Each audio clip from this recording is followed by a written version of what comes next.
It's Leoess with Leoess Tarot, and I'm here with you lovelies for another astrology pick a card.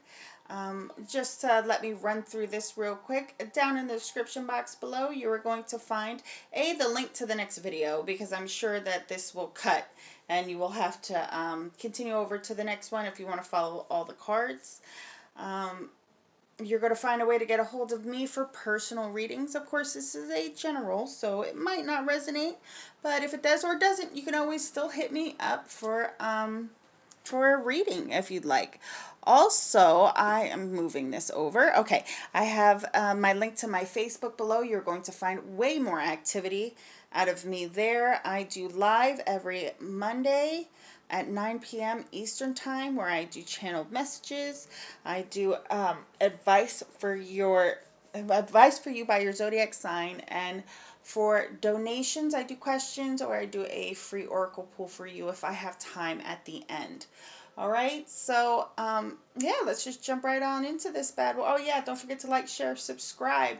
Guys, help me out, please. I would love to see the channel grow and love to hear what you guys think of these astrology pick a cards. All right, now today I am jumping into Rahu. Rahu and Ketu are, together, but I'm just separating Rahu so he can do his own thing since he's a very hungry man. All right, so this is more Eastern astrology. We know this as the North Node, and K2 is the South Node, okay? But we're going to focus on Rahu. So just a quick story here. You got Rahu, born of God, does not have immortality. It just wasn't given to him. So he finds an elixir, drinks it. Shiva comes down from the heavens and cuts off his head before the elixir takes full control. Now, here lies the problem. Ketu, the body, is immortal. The elixir did do its job for the bottom part. Now, Ketu's walking around without a head. Who's Rahu? Rahu is North Node. It is our obsession. It is what we want. It is what we can't get enough of in a lot of ways, because we are just ahead. We have no stomach to fill, so we just keep kind of shoving it in, right? Rahu is what you're impatient with. It goes against the social norms and is he could be pretty rough, excuse me. But Rahu is very important. Even if you follow Western astrology, I suggest you look at your Rahu and your Ketu, because Rahu is really just like why you're here, pretty much. It's why you become what you are. It will literally create confusion in your life if you aren't following your path.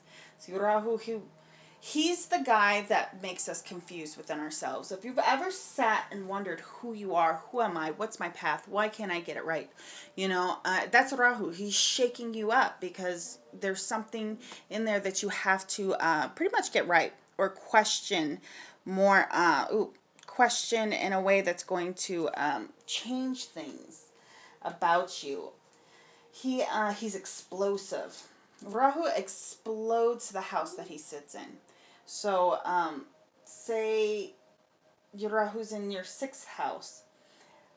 Becoming financially stable in the material world is going to be something of such importance that you might even find yourself, I don't want to say stealing, but stealing.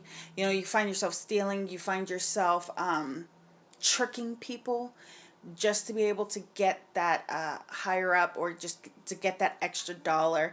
It is definitely the person that creates the charities but takes out 90 cents out of the dollar. That's Rahu in the 6th house. That's what he does. Now, if Rahu's sitting in your 6th house, I'm not saying that's exactly what you're going to do, but man, it seems easier sometimes, right? But later in life, I believe it's like after your 40s, going into like 41, 2, 3, it hits you that, all right, I've made my fame, now it's time for me to give back. The same people that have Rahu in the 6th house that once stole or did whatever they could to get that money, later in life will then give back, because he's fulfilled in a way. You can never truly be fulfilled with your Rahu, but it's fulfilled in a way. It's fulfilled enough that you're able to then give back. But what Rahu is all about is your obsessions. So you're going to be very obsessed and hyper focused on this one thing. Like if it's fifth house, you're going to be hyper focused and obsessed with children, but unable to obtain it. And that's where Ketu comes in.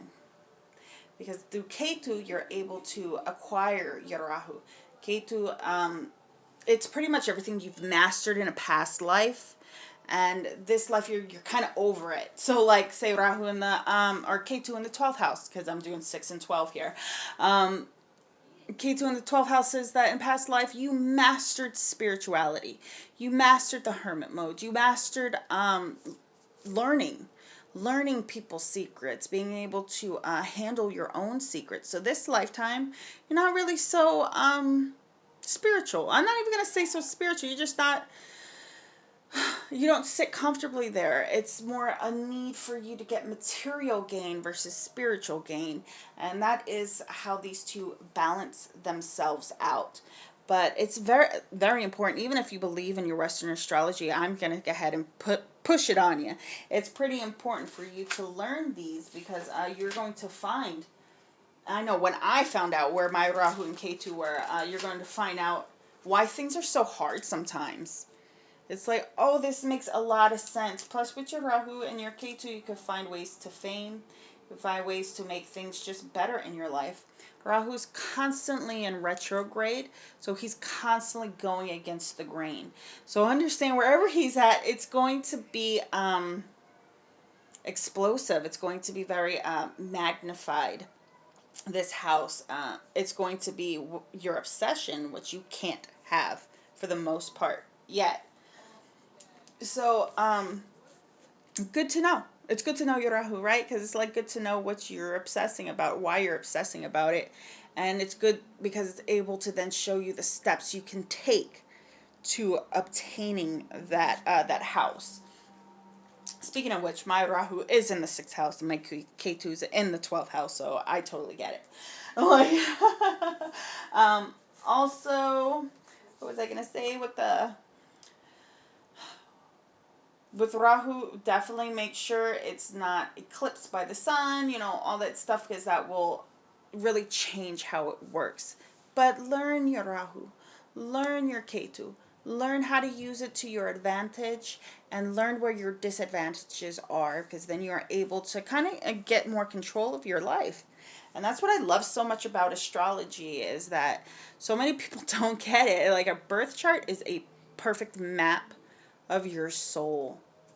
It maps out the soul. So you could find reasons why you are a certain way that, say, you don't like, and be able to then find ways around it. Definitely check out your birth chart, guys. Get you an astrologer, and find out who you are. And this is one of the lovely ways to do it. Now, if you would like to take the time, guys, to either pause or just take a couple of deep breaths, whatever it is that you need to do to get in tune with Rahu. I have 3 piles in front of me, so let's see what his messages are for you guys. And we're going to start with pile number 1. I do have Eternal Crystals here. This was the deck that Rahu called for me to draw from, and this is the Divine Guidance. So I'm going to also shuffle and have some tarot time. So let's jump into what Rahu would like to say to people who picked pile number 1. This is his message. Rahu, please step forward. I did see that 6 of Swords wanting to pop out. So for many of you, it is either leaving a situation, leaving a relationship, leaving a home, having to go forward, like a move on with the life. And this is, it doesn't feel like a little move on either. This feels like it's something rather big. I did hear that there could be heartbreak involved here. So I feel like wherever you're going, you definitely can't take the person on your heart with you.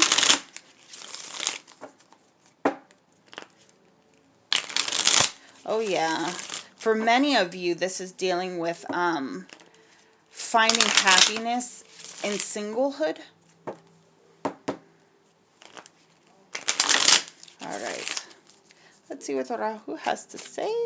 People who picked pile number 1. What do you have to say, my dear?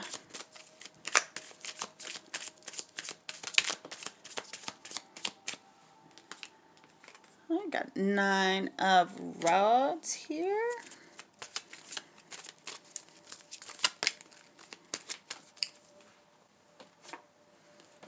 Judgment on the floor. Now, for a lot of you who don't know this, when I get a card that pops out and falls onto the floor, that's an indication to me that 90% of the time, not really going to listen to the message. It's just always been my my thing. It just seems to work that way when stuff falls onto the floor, you know. Okay. First message that popped into head with Rahu here for you, loves, is that so many of you are constantly okay with giving people second, third, fourth, fifth chances. And it is getting to the point that you are kind of getting stuck in this this judgment stage where you're constantly like, okay, I'm going to let this person in for a little bit and see what they do. Oh, if they did me wrong, out they go. But it's okay because they'll be back. And it is causing like your heart chakra to constantly be on guard to the point that it almost doesn't know any better now. It's literally to the point that your heart is in this really closed off stage, guys. It's like, my sweets, my dears.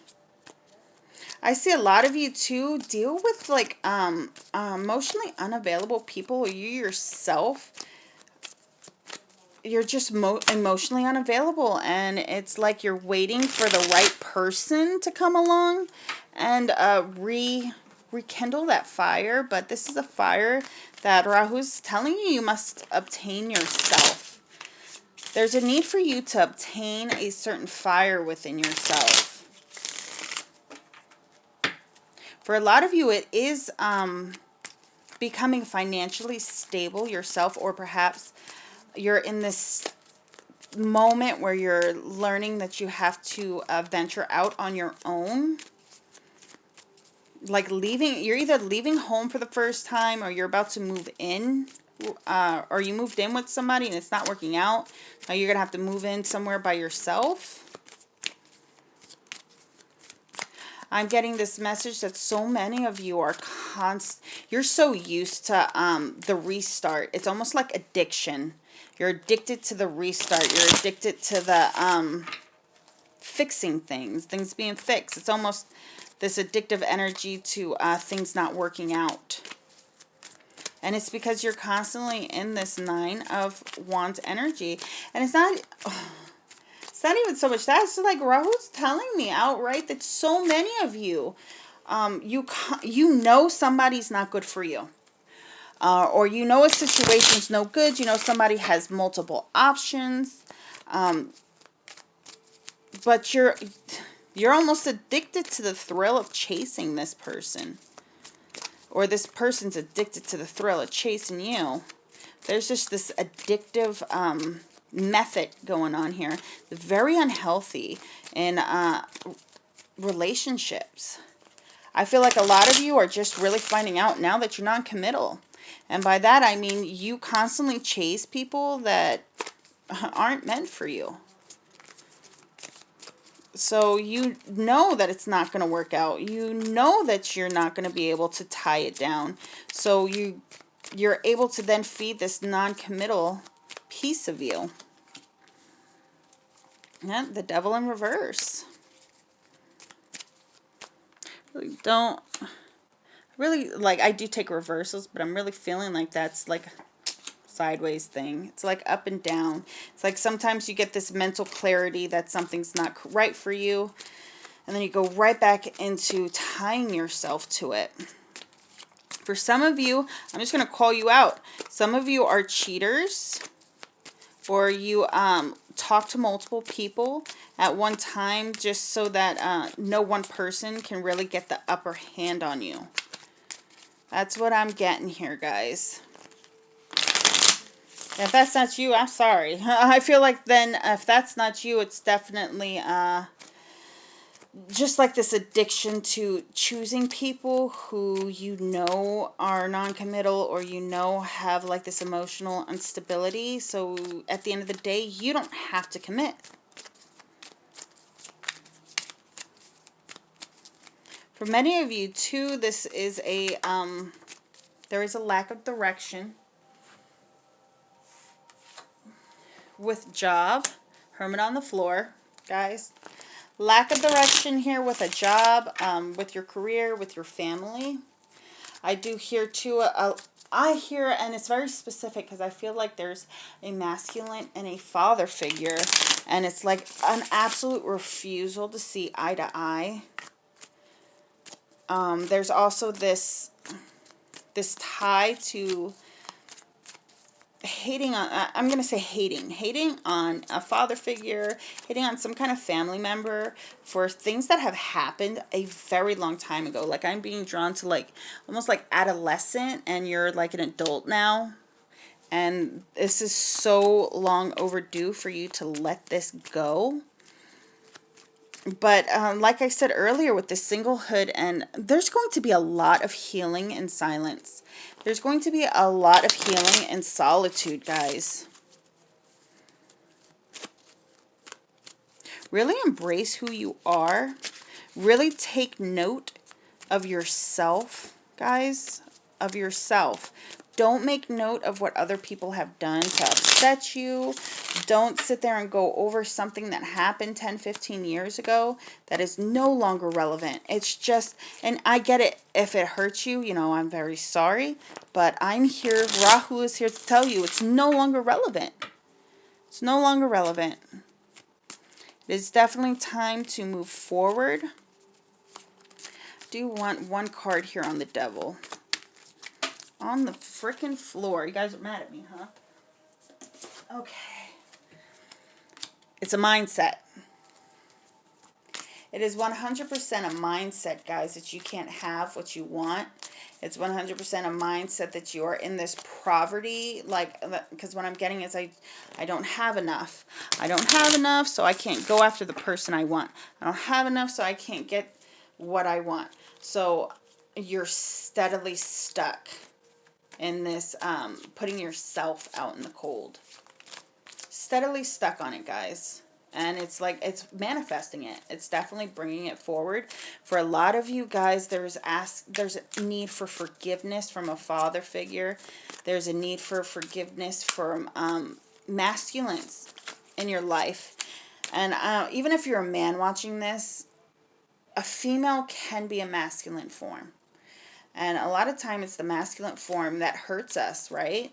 So the masculine form here that has hurt you, it is time for like a forgiveness.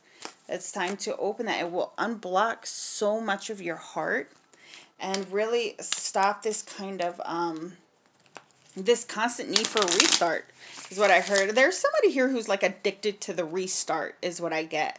Like it's almost like you're codependent on being able to just pick something up later, restart it later. I'll text them later. You know, just let some time go by. I'll rekindle this later.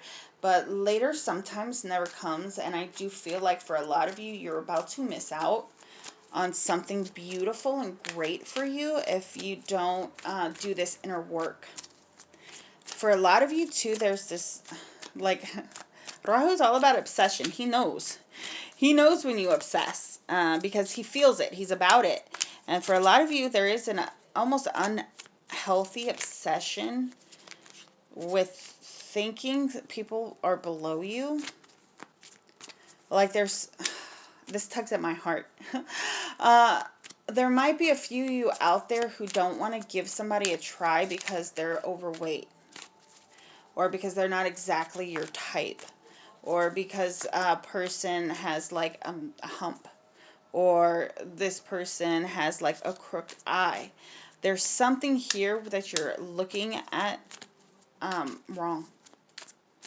Like this person is going to be able to unlock such a joy and love in your life that it would be almost unnatural. But I do feel like a lot of you are choosing to kind of ignore this love because of what friends or family might say, or, you know, this person doesn't exactly fit in your box. I did see like checks, you know, like checking off, okay, so big butt, check. Like, I don't know, longer toenails that I don't like, X, you know, just something stupid, that it could, that doesn't really matter when it comes to love. So I do feel for a lot of you guys, and I'm sorry to call you out like that, a lot of you guys can be very judgmental. And I see that here with the Hermit, with the Virgo energy, that you could really almost demand this perfection that not even you can uphold. And there's so many of you who are just kind of blocking off love because, you know, this person doesn't fit society's norms. And it's bringing you to this devil energy. Big devil energy. Back on the floor with you, with the Queen of Cups. Well, she was reversed, so that's where I'm going to put her. My sweets. Don't be so hard on yourself. This is just like having to come into terms with who you are and your own energy that you do put out there. Now, again, if you are like Mother Teresa, and you're like, oh, Leoess, that's definitely not me. This is the people that you deal with, and you kind of allow that kind of energy into your life. And here I get with the Queen of Cups in reverse and the King of Wands. I just feel like you really overlook very meaningful, deep, beautiful, honest relationships. Because there's this Aries kind of hot-headedness about you. I do see you guys looking over someone that could bring a lot of happiness. That could and I feel like this person gives you a lot of really admirable good advice is what I heard, and you just look right past them to the hottie behind them. That's what I get. So be careful if you're in this player mode, or if you're dealing with someone and they're in the player mode, you're going to know where you sit. Rahu is asking for you to be honest, though, with where you sit, because it could be both of you just mirroring this kind of energy back and forth to each other. I did hear, too, you're going to be surprised what actually makes you happy in life. Like, if you really believe your 10 of Cups can only be 10 cups if they're all gold that has been taken from the mountains of Puerto Rico themselves, you know, it's got to be raw gold, molded perfectly by whoever molds things around here, you know. But then you find out that, yeah, 8 of these cups are pure gold, but one of them's a Dixie cup. And one of them's like the cup I use to hold my toothbrush. And suddenly everything falls apart. But that's not the case. Those cups are very useful. Those 8 gold ones are good for show. But that 9th and 10th cup is what everybody grabs for. And that is where you're not seeing the truth.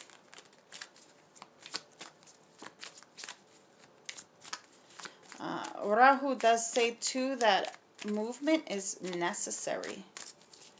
That's what I heard. Movement is necessary. I feel like there's a group of friends or even family around you that really feeds into this egoic self of, you know, you can't do that because that doesn't fit into our family. Or you can't be with that person because they're spiritual. They believe in spirituality, and we are God-fearing people. You know, we don't deal with that witch woohoo crap. Which isn't true, guys. This is not woohoo crap, by the way. But we don't deal with that around our family. So you just kind of get tied to that thought process. But there's a big need for you guys to really check out your 9th house, is what I heard. Check out your 9th house. Check out your 2nd house. See what placements those are in. You might even be surprised to find Rahu in those houses, because there's this need for you to learn outside of like your parents' teachings. There's a need for you to learn outside of who you consider your gurus. Some of you might even just have bad gurus or very judgmental family members. Some of you are even raised in a home that's racist, stereotypical. I got the 2 of Wands that wants to pop out here. You are being asked to take the road less traveled with your family to kind of break societies, kind of break this the norm for what your family is, which is not saying there's anything wrong with your family, by the way. I'm not dissing your parents. I'm not down for the racist stuff, or the sexist stuff, which is a no bueno. But make sure to feed your brain with factual information versus options or opinions of family. I do feel with that Devil, I had to put that sideways because I feel like you're like at the crossroads of choosing what's really best for your life.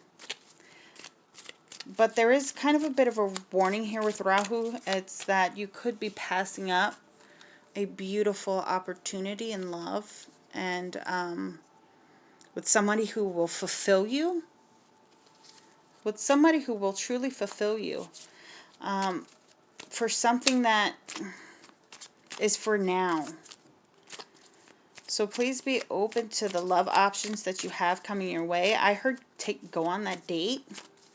I heard it's just time. It's time to be more open. Now with this Queen of Cups, I did get pulled to the fact that she is looking away. So for many of you, it's already in this like stage where you've done your work on pushing someone away, or they've done their work on you.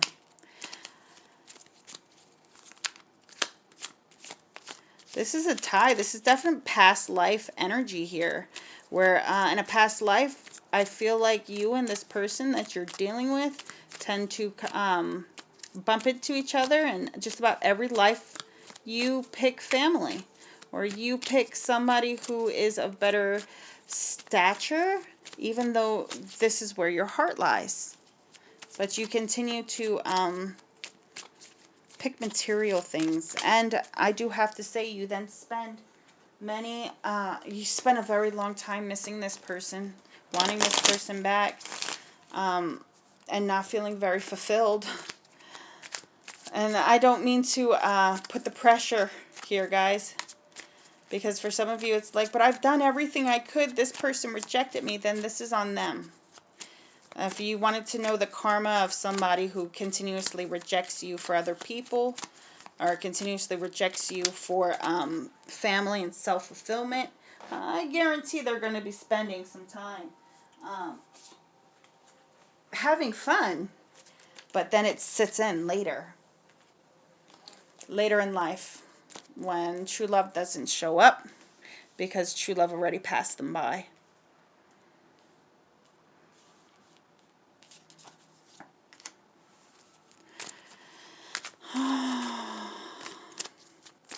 For many of you too, with this career, guys, you got to choose. You got to choose.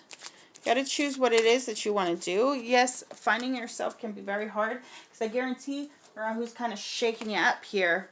He's doing that good old shake. He saw something and he just, what is this? I don't understand. And now you're like, what is this? I don't understand. You know? It is a mindset here. You're asking for you to step out of this poverty mindset of I don't have enough. Gratitude, offerings, and I mean offerings. I don't mean just thank you, God, and walking away. Get candles. Get, I want to say sweets even. Like put some candy around to give as offerings to Rahu. Give to offerings to to God. Give some kind of offering to whatever god or goddess that you pray to. Even give offerings to your spirit guides and your ancestors. You could do that by putting incense. You could put their favorite incense or their favorite scent if you know it. Candles, sweets, cakes, sometimes even meat. Get you a little altar and give true thanks to your ancestors and spirit guides. So many of you already know what I'm trying to say here. It is in your gut. I have a lot of intuitive people who are watching already.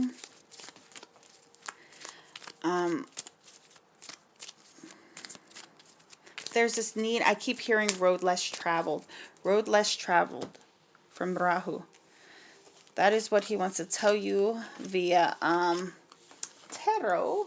So let's see what we got going on for our oracles. We have rutilated quartz, the root chakra home. This is interesting. This is all about you really being called to find a new home. I'm going to see if I see him in here. I want to see if I have my rutilated quartz in here. I don't. I do not. Oh no. Okay, anyway, I was going to show you. But this is a call for you to find your true home, to find what truly matters to you, and really do the inner work with yourself, with your home. Especially there is a need for clearing of your home. If you have sage or if you have Palo Santo, now would be a good time for you to go through your home and just cleanse it. There's this need for cleansing. There's this big need for cleansing, guys.